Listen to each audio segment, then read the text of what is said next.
Hello viewers, কেমন আছো? আশা করি ভালো আছো। আমার ইউটিউব চ্যানেলে সবাইকে স্বাগতম। আজকের ভিডিওতে আমি আপনাদের শেখাবো কিভাবে একটি রুবিক্স কিউবে এই ধরনের প্যাটার্ন তৈরি করতে হয়। চলো তবে বেশি দেরি না করে আজকের ভিডিওটি শুরু করা যাক। এই ফর্মুলা অনুযায়ী আমরা রুবিক্স কিউবে একটা সুন্দর প্যাটার্ন তৈরি করব। প্রথমেই আছে ফ্রন্ট, তারপর back,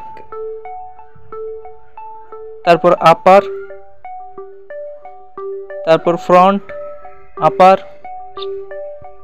front, upper, left, back invert,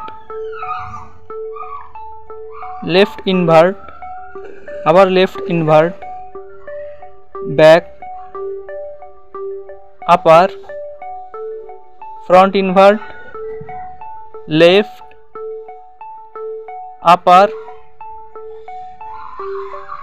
এল ইনভার্ট, বি ইনভার্ট। এই ফর্মুলা অনুযায়ী আমরা একটি সুন্দর প্যাটার্ন তৈরি করে ফেলেছি। এই ভিডিওটি যাদের ভালো লেগেছে তাদের কাছে একটাই রিকোয়েস্ট করব, ভিডিওটিতে একটি লাইক করে দাও।